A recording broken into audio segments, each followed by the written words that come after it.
Vídeo número 1, Conhecendo a Minha Bíblia. Para a gente poder conhecer a Bíblia, a gente precisa primeiro entender o que é uma Bíblia, afinal, né? E é isso que a gente vai falar agora. A Bíblia ela não é um livro, a Bíblia é um conjunto de livros, então eu preciso saber que dentro dela existem vários mini livros juntinhos ali, tá? E são considerados livros sagrados, tá? São escritos por diferentes autores, ou seja, ela não foi escrita inteira pela mesma pessoa, foram várias pessoas que escreveram, cada uma escreveu um mini livro, ou 2, ou 3, ou 4, depende do autor. São considerados sagrados pelos cristãos e inspirados por Deus. E ela reúne narrativas históricas, ou seja, histórias reais do povo de Israel, poesias, profecias, leis, sabedorias, ensinamentos, revelações espirituais e muitas outras coisas, ok? Então, saiba que a Bíblia não é um livro, tá? Ela tem vários livros lá dentro. Por isso que às vezes a pessoa vai falar assim, abra no livro de Salmos, ou seja, o livro de Salmos está dentro da Bíblia, tá? Então a gente precisa ter essa consciência aí, tá? Outra coisa importante, embora as Bíblias por fora se pareçam, né? Por dentro elas podem ser diferentes, de acordo com a religião, ou seja, alguns livros podem ter a mais, outros a menos, e a gente vai ver isso aí um pouquinho mais pra frente. As linguagens podem ser diferentes, ou seja, a mesma pessoa lendo o mesmo versículo em uma versão vai soar uma gramática de um jeito, né? Quando ela fizer uma leitura em voz alta, por exemplo, e uma pessoa que tiver com uma outra versão, não vai bater idêntico, embora o significado seja o mesmo, não vai ser igualzinho. E de acordo com o público-alvo também, hoje em dia tem Bíblia para tudo quanto é gosto, e a gente vai ver isso aí mais pra frente, ok? Também outra coisa importante de entender é que minha Bíblia ela tem uma divisão, tá? Todas as Bíblias são divididas em duas partes, tá? Essa divisão não fica no centro da Bíblia. Você pode pegar a sua Bíblia e tentar abrir no meio, vai abrir mais ou menos no livro de Salmos, Provérbios ali. Essa divisão fica um pouco mais pra frente, você vai ter que andar um pouquinho pra frente até encontrar uma página em branco que divide a Bíblia em duas partes, que é o Velho Testamento e o Novo Testamento. O Velho Testamento vai falar sobre a história do povo de Israel, sobre a criação do mundo, e Jesus ainda não nasceu ali, tá? Então vai trazer profecias sobre a vinda do Messias, mas não tem o acontecimento do nascimento de Jesus, porque ele ainda não apareceu, tá? Depois vem o Novo Testamento, que aí é quando Jesus aparece, aí vai contar sobre, né, o nascimento dele, sobre as obras, a vida, a ressurreição, e depois que ele ressuscita, os apóstolos continuam o trabalho, fundando as igrejas, e é isso que vai sendo contado aí no Novo Testamento até Apocalipse, que é o livro profético, ok? Então a gente precisa entender essa divisão aí. Entre o Novo e o Velho Testamento tem aí uma lacuna de 400 anos, ok? Mais ou menos. E vamos lá para os tipos de Bíblias agora, tá? A gente tem, o primeiro tipo que eu vou falar é a Bíblia Católica, tá? A Bíblia Católica ela tem 46 livros no Velho Testamento e 27 livros no Novo Testamento. Ela tem 7 livros a mais, chamado deuterocanônicos, tá? A mais do que a Bíblia Protestante, tá? São esses livros aí, Tobias, Judite, Sabedoria, Eclesiástico, Sirácida, né? É o mesmo que o Eclesiástico, Baruque e 1ª e 2ª Macabeus. A Bíblia, segunda Bíblia que eu vou apresentar, que é a Protestante, ela não tem esses 7 livros, então ela fica ao todo com 39 livros no Velho Testamento e 27 no Novo Testamento, sendo a versão mais enxuta, tá? É a menor, vamos dizer assim, ok? E é a versão que a gente vai usar nos próximos estudos. Temos também uma versão ortodoxa, que é maior ainda, tá? Que além dos livros que a Bíblia Católica possui, ela ainda tem alguns mais, que é a 3ª Macabeus, 4º Macabeus, Odes, Salmo 151, Esdras, Livro de Enoque, Jubileus, e tem algumas outras aí que possuem até mais do que isso, ok? Não é a versão que a gente vai usar nesse canal, tá? Nesse canal nós vamos usar a versão protestante, tá?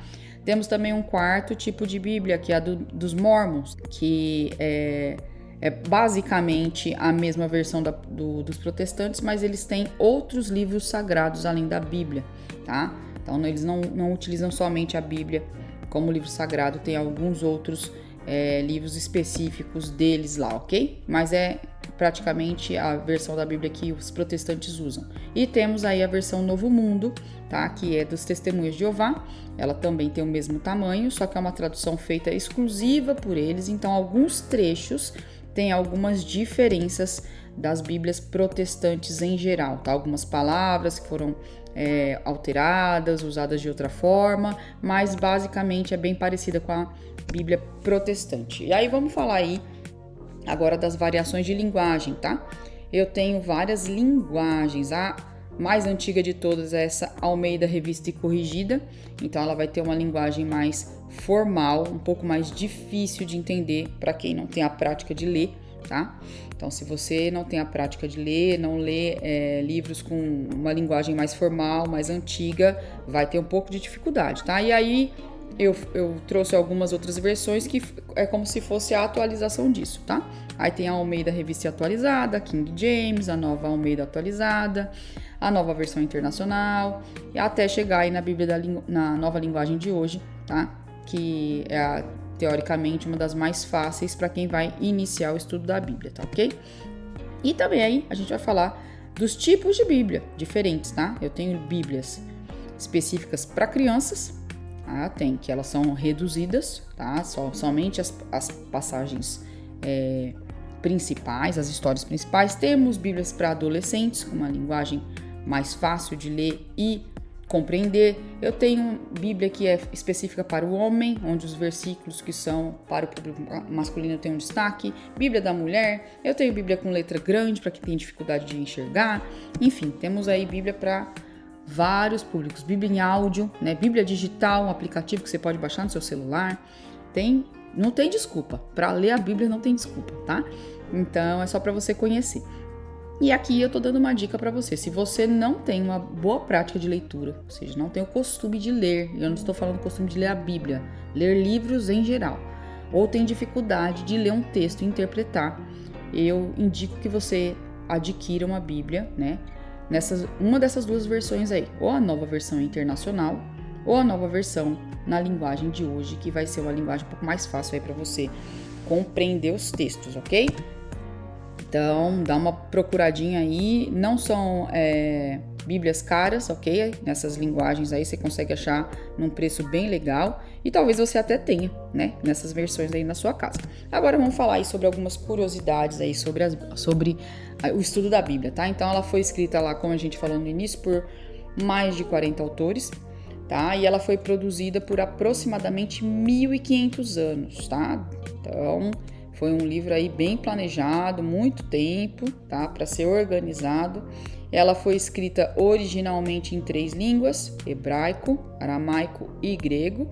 E ela é o livro mais traduzido e mais distribuído do mundo até hoje. Ou seja, é o livro mais famoso do mundo. Então tá na hora de você começar a ler esse livro. Muita gente fala dele, muita gente simpatiza, mas poucos leem. Por quê? Porque é um desafio. Além do tamanho, né? Ela é bem grande.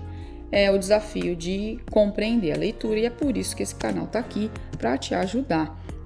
A próxima curiosidade são as traduções, né?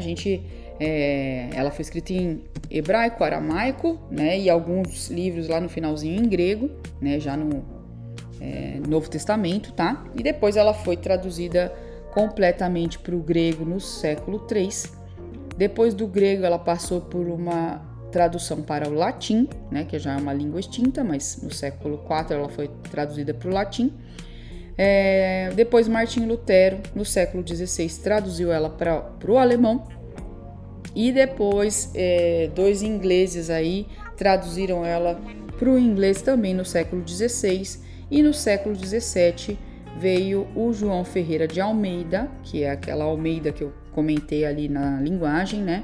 Que traduziu para língua portuguesa. Esse cara, João Ferreira de Almeida, aí foi bem importante para a gente, porque sem ele nós não teríamos a Bíblia em português para poder ler. Imagina, já é difícil, né? Tendo em português, imagina se fosse uma coisa que você teria que traduzir de uma outra língua para depois você ler.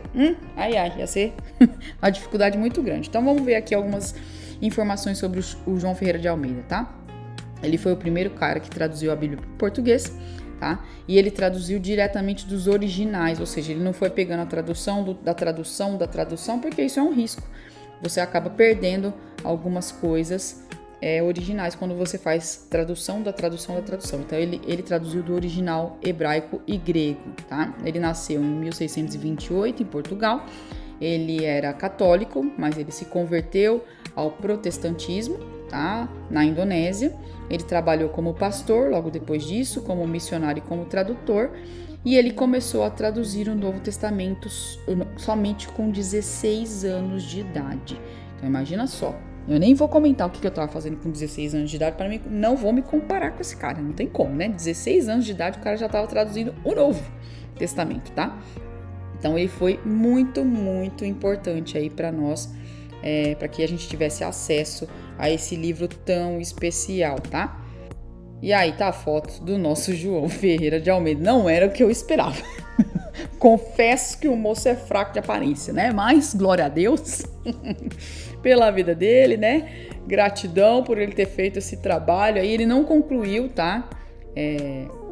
A tradução da Bíblia. Ele morreu antes de terminar o Novo Testamento, tá? Mas depois aí...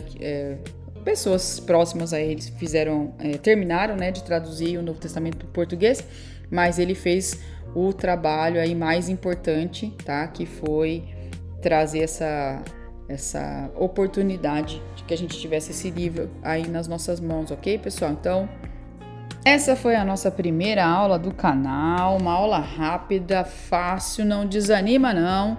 Nas próximas a gente vai começar a destrinchar como que os livros da Bíblia foram organizados e depois planejar como vai ser a nossa leitura, ok? Então, corre, compra sua Bíblia, pede emprestado, eu sei que na próxima aula você precisa estar com a sua Bíblia na mão, ok? Pra gente poder já folhear, entender e começar a se familiarizar com esse livro maravilhoso. Um grande beijo para vocês, até a próxima, tchau!